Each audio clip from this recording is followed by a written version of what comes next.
जौनपुर ज़िले में एक घटना हो जाती है और घटना हो जाने के बाद पूरे इलाके में सनसनी फैल जाती है। लोग यह सोचने पर विवश हो जाते हैं आखिरकार युवाओं में क्या हो गया है।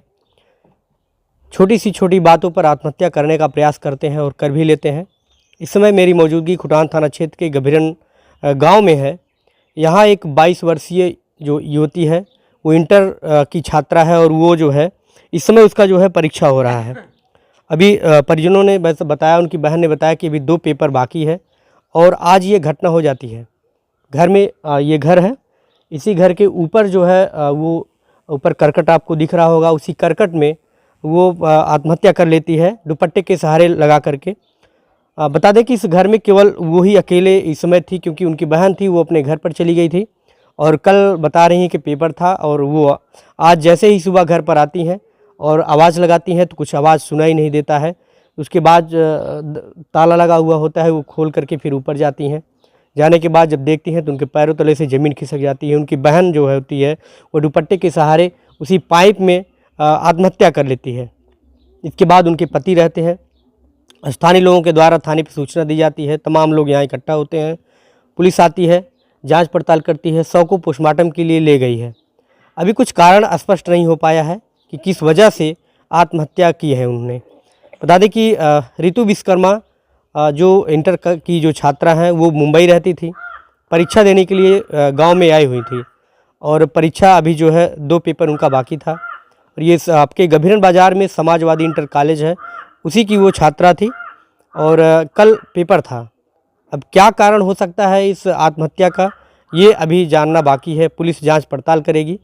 पोस्टमार्टम रिपोर्ट आने के बाद ही ये चीज़ें स्पष्ट हो पाएंगी, ये आत्महत्या है या फिर हत्या। आई 8-8 बजे तक आएगी मैं घर पे से ससुराल से। अच्छा, क्या आने के बाद आप लोगों ने देखा? हाँ, क्या हुआ था? हम लोग हेर रहे थे, 2-3 आकर बुलाए, नहीं बोली। हम्म, फिर गई छत पे, देखी तो उससे पड़ी थी। तो अंदर अंदर से बंद था? हाँ, सर अंदर बंद था। कौन कौन रहता था यहाँ पे? सब लोग रहते थे। एक दिन मैं अपने घर पे गई, फिर आज आई। कल गई थी, आज आई। कितनी उम्र है उसका हाँ। होगा 20-22। किस क्लास में पढ़ती थी? 12 में। नाम क्या था? ऋतु विश्वकर्मा।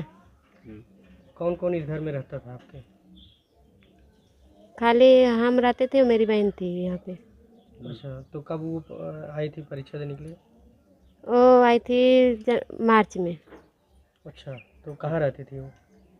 बम्बई में। आपके यहाँ परिवार में कौन कौन है? खाली मैं हूँ इधर। अच्छा, आप यहीं रह रही हैं। कितने भाई बहन हैं? भाई एक है। बहनें कितनी हैं? एक ही, मैं ही हूँ अकेली। तो क्या कुछ बातचीत हुई थी इनसे लास्ट में? नहीं सर, बात नहीं हुई थी मुझसे। कल पेपर था, वही मैं आई दिलाने के लिए। अच्छा, वो कहाँ रह रही थी पहले? वहाँ बम्बई रहती थी वो। मुंबई वहीं रहते थे? हाँ। पेपर देने के लिए केवल आई थी? हाँ। क्या कुछ झगड़ा बात विवाद किसी से कुछ? नहीं सर, बात झगड़ा गुड़ा नहीं हुआ था किसी से। कितना पेपर दे ली हैं अभी तक? 2 बाकी है और सब दे दी। 2 अभी बाकी था। हाँ। कहाँ पढ़ती थी? ये समाजवादी इंटर कॉलेज गभीरन में? हाँ। ये कौन सा गांव है? गभीरन। गभीरन गांव है। तो जब आप यहाँ पहुँचती हैं तो ऊपर क्या किस तरह से आप देखती हैं वहाँ ऊपर? वैसे ही देखी थी, वैसे वो दुपट्टा लटकाया हुआ था, वैसे मूड़ी कसी थी अपना। अच्छा। हाँ, हाथ ऐसे झूला था। पैर फैला था। नहीं, जमीन पर था कि? जमीन पे था, ऐसे लेटी थी। अच्छा, जमीन पर ऐसे पड़ा हुआ था। हाँ। क्या नाम है आपका? प्रियंका। क्या लगती हैं उनकी? बहन। बड़ी बहन है? हाँ, सबसे बड़ी हूँ। किसी के ऊपर शक या कुछ? नहीं सर, किसी को नहीं शक है। माता पिता आपके बम्बई रहते हैं। आ रहे हैं? हाँ, आ रहे हैं। अच्छा, उन्हीं के साथ में रहती थी वो? हाँ।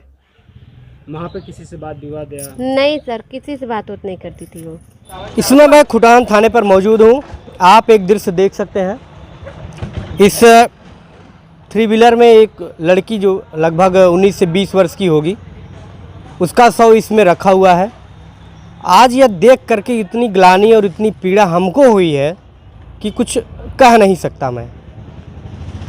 गांव है गभीरन, जहां की एक लड़की जो इंटर की छात्रा है और वह जो है आज फांसी लगाकर आत्महत्या कर लेती है। इसको हम हत्या कहें या आत्महत्या, क्योंकि अभी पोस्टमार्टम रिपोर्ट नहीं आई है, पता नहीं चल पाया है कि क्या कारण है कि जिसकी वजह से उसने ऐसा कदम उठाया। लेकिन आप यहाँ देख सकते हैं कि हत्या या आत्महत्या हो जाने के बाद तमाम लोगों की भीड़, सैकड़ों लोग इकट्ठा रहते हैं, लेकिन यहाँ गिने चुने 2-3 लोग केवल, ग्राम प्रधान, गांव के पूर्व प्रधान के घर से एक लोग हैं, बाकी उस लड़की के एक जीजा हैं और एक लोग और हैं। लावारिस जो लाश होती है उसको भी दफन करने के लिए कई लोग इकट्ठा हो जाते हैं, लेकिन इस गांव में हमें लगता है कि कोई है ही नहीं, या फिर इस गांव में इंसानियत ही मर चुकी है। क्योंकि अगर इंसानियत इस गांव के लोगों के अंदर होती तो शायद इस तरीके के हालात नहीं होते। यहाँ गिने चुने 2-4-6 सिर्फ जिम्मेदार लोग जो जनप्रतिनिधि तरह के लोग हैं वही यहाँ पर आए हुए हैं। लड़की जो है मुंबई रहती थी, परिवार मुंबई रहता है और परीक्षा देने के लिए वो घर पर आई हुई थी। यहाँ का हालात आप देख सकते हैं किस तरीके से है। भैया धर्मात्मा है समझिए, ये लोग जो बच्ची की मदद के लिए थाने पर आए हैं और अभी पोस्टमार्टम के लिए जा भी रहे हैं। तो समझिए कि गांव की ये हालात है। गांव में अगर ऐसी स्थिति आ जाएगी कि यहाँ 100 क्या कुछ, मुझे शब्द नहीं है कि मैं क्या कहूँ, कि गांव में ऐसे हालात हैं कि 100 पोस्टमार्टम के लिए या फिर थाने पर लाने के लिए या गांव में उसको साथ देने के लिए कोई नहीं है। क्या लगते हैं आप? जीजा जीजा हैं, क्या नाम है इनका? ऋतु विश्वकर्मा। कैसे पता चला ये घटना को? ये घटना मालूम नहीं था। मालूम नहीं था, कैसे पता चला? कैसे पता चला आपको? 9 बजे मैं आया था, हाँ। ऊपर गया, फिर उसके बाद बड़े पापा के घर से ऊपर चढ़ के गया तो वही लाश देखा था। दरवाजा बंद था पहले से? जी अच्छा, बाहर से दरवाजा बंद था, बगल वाले से चढ़ के तब आप गए? हाँ जी जी। अच्छा, तो क्या लगता है आपको, हत्या है या फिर आत्महत्या की? फांसी था। फांसी लगाई है ना? वहाँ का सिचुएशन कैसे था कि हाइट वगैरह कितना डिस्टेंस था, किस तरीके से किसमें लगाया था? आत्महत्या किसमें किया था उन्होंने? रस्सी थी, कुछ और था? रस्सी में। रस्सी था, दुपट्टा था? दुपट्टा पाइप था उस क्या नाम है पर। आपका? पंकज विश्वकर्मा। कहाँ घर है आपका? जौनपुर। किसी से बात विवाद इसके पहले सूचना हो? जी झगड़ा वगड़ा कुछ नहीं। नहीं? जी जी नहीं। चलो ठीक।